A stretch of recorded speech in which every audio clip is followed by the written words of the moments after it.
Habari ndugu mtazamaji wa MSTV, karibu katika mwendelezo wa vipindi vyetu, na leo tupo katika eneo la Cheju, mkoa wa Kusini Unguja, wilaya ya Kati. Tumekuja kujionea maendeleo ya kuku wa broiler, kuku ambao wana siku 14, na tuangalie jinsi ukuaji wao ulivyokuwa kutoka hatua ya mwanzo mpaka hatua ya mwisho.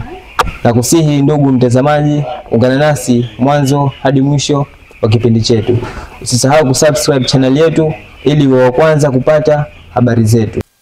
Kwa jina naitwa Rabia Hamisi Haji, ni mwanafunzi naendelea na masomo katika Chuo Kikuu cha Taifa cha Zanzibar SUZA. Natokea kwenye taasisi ya MS, taasisi ambayo inasaidia vijana katika shughuli nzima za mifugo pamoja na kilimo. Tupo hapa kwa ajili ya kuendeleza shughuli nzima za mambo ya mifugo, ambapo hapa tuna kuku wetu wa nyama ambao tulianza nao wakiwa wadogo, kwa sasa hivi wanafika kama wiki ya pili na ndio tupo bado tunaendelea nao.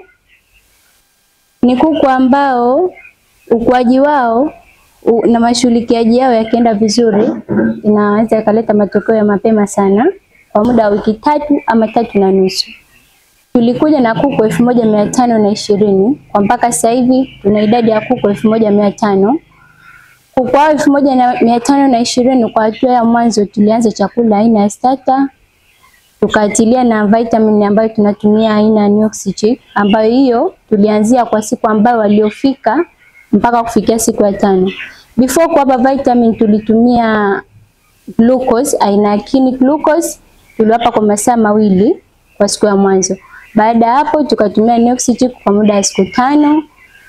Baada ya kuwapa Nioxychic tukapumzika siku ya 5, tukaenda siku ya 6.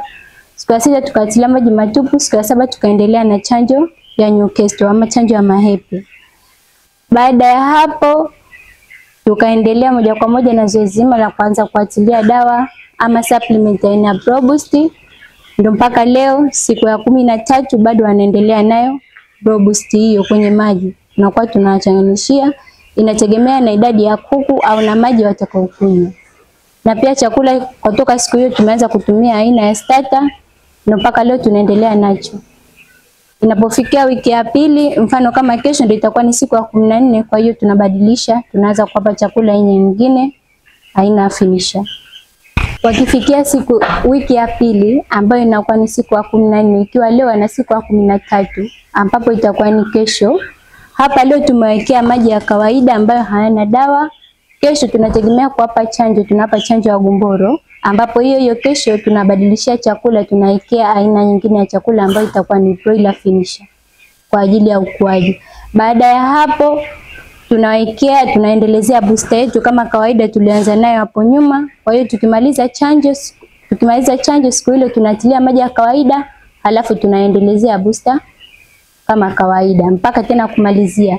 Itategemea na tutakavyowatoa. Kawaida hapa tunakuwa tunatoa baada ya wiki 3 na siku 5.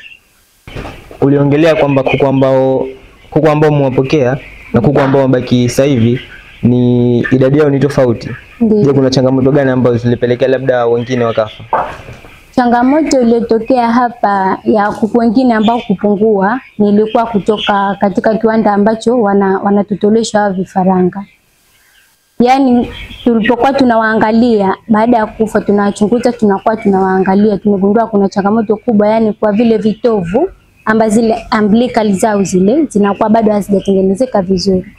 Kwa hiyo wanakuwa wanapakia, tunawaangalia kama kuku huyu ni mzima ama huyu ni mbovu. Changamoto ipo. Okay, pia katika kipindi hapa tunaona kwamba ni kipindi cha mvua. Je, hamna athari yoyote ambayo inatokea katika kipindi cha mvua? Upande wa hapa athari hamna, kwa sababu tumeweka mazingira ambayo yapo control, yani tuna maintain joto la humu ambalo wao wenyewe wanatakiwa wakae nalo katika banda. Mfano tuna range, yani joto lina range kutoka 33 mpaka 35 ndio range hapo. Kutokana na stage yao, kutokana na hali zao, kwa hatua ya mwanzo wanakuwa hawawezi kuhimili ile hali ya hewa. Kwa hiyo ni lazima tuwekee mazingira ambayo yatakuwa joto linafanya, yani tuna maintain joto katika banda. Ni kifaa gani ambacho mnatumia ku maintain hiyo joto katika banda? Kifaa tunachotumia ni thermometer, ile automatic thermometer. Niko pale. Kifaa ambacho tunatumia kucontrol ile joto. Kifaa ambacho kinatumika kucontrol joto ni tunawashia majiko haya ya mkaa. Okay. Tunawashia majiko haya ya mkaa, kuna lile pale, kuna na hili hapa kwa ajili ya kumaintain ile joto ndani ya banda. Na pia tunafungulia hayo maturubali ili ndio balance. Usisahau kusubscribe channel yetu ili uwe wa kwanza kupata habari zetu. Ni mimi mtangazaji wako Omar Simba, MS TV.